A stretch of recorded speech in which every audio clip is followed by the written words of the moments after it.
almost 1 kilo na to guys, nasa 3/4 mga next 2 to 3 days, so abot na siguro ito ng 1 kilo.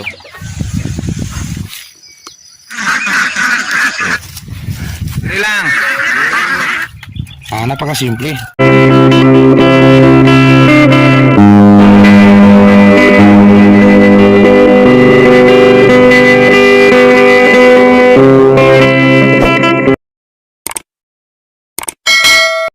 Guys, sakto morning.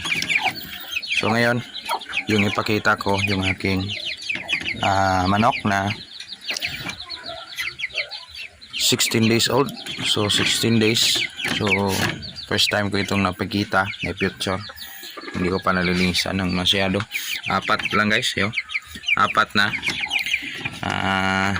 45 days. O yung tawag dito sa amin is broiler chicken. So ito. So nasa 3/4 kilos na yan guys, almost 1 kilo. So 16 days old. So ngayon guys, yung ipakita ko is change feeding.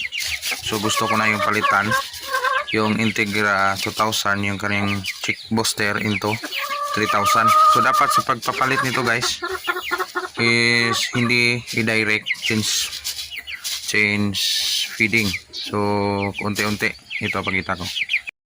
So guys, nandito tayo sa ating maliit na tindahan. So ito guys, ito yung kasulukuyang kinakain niya. So tingnan niyo yung sako Integra 2000. Yan. So yung Integra 2000 yun, napansin nyo yun is pinong-pino. Chick booster yung pantawag dito sa iba. Tapos na kasi siya guys, nag 1,000, 2,000. So change feeding tayo. So dito naman is mix natin ng konti o mga 25% lang muna. At least 50, tapos mag 100% na magpalit. So buksan natin guys. So guys, mga ganito lang karami. Tapos mix natin dito ng konti.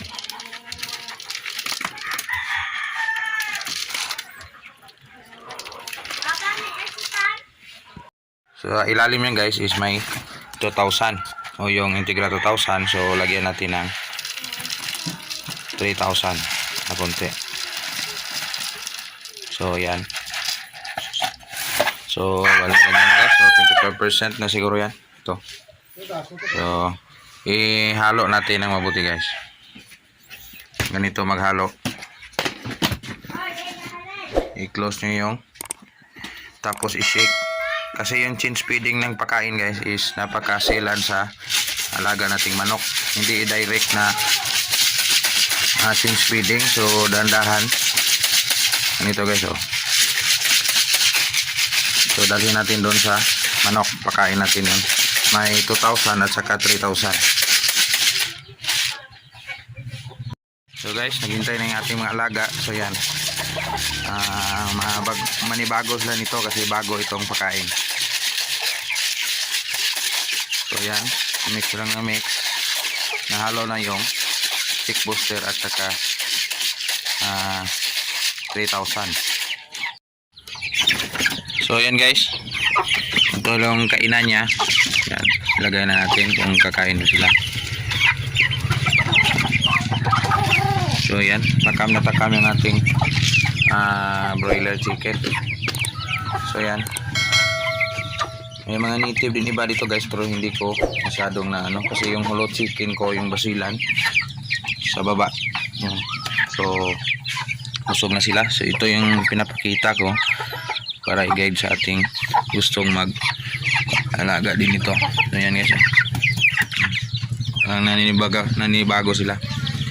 So guys, yung pailaw ko pala dito is yung isang solar lang na binili ko sa aming market dito, 250.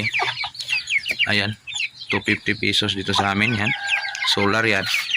Ito sa taas, ito kunti lang yan, 250. So binigay sa atin ng 200. So mahal, sige lang. So yan, kung gabi guys, inoon ko to pailaw sa kanila Kung umaga naman nag-charge, at least walang gasto sa kuryente. Yan, nanibago talaga guys. Oh. So guys, napansin nyo sa kulungan is madumi. So linisan ko yan mamaya kasi busy tayo doon sa ating talungan. So morning, saka gabi ko lang sila binibisita. Puno yung kanyang kainan. Yung improvised feeder nila is nasira. So hindi ko sila matutukan ng mabuti. So ngayon, first time ko sila napakita. Yan. Ito yung tubig pala guys, napansin nyo, hindi ito plain water, naka Bitrasin Gold sila. Yan. Yan ni bago guys oh. Pero grabe yung tuka nila. Kahit umupo, tumuka pa rin oh. So 16 days old pa rin yan guys. Bukas mag 17. So mag 20 days, pwede na siguro to. Nabili ko ito, isang piraso is 75 pesos. Yung isang piraso 75. So yung kapital nito is 75 times 4. Yun ang kapital ko. Tapos may feeds at saka vitamins. So guys, so nasa weighing scale yung ating apat na manok. So yung actual kilo niya, so yan, kita natin. So 3 and 1/4. So ikilo natin yung box after i-deduct natin dyan.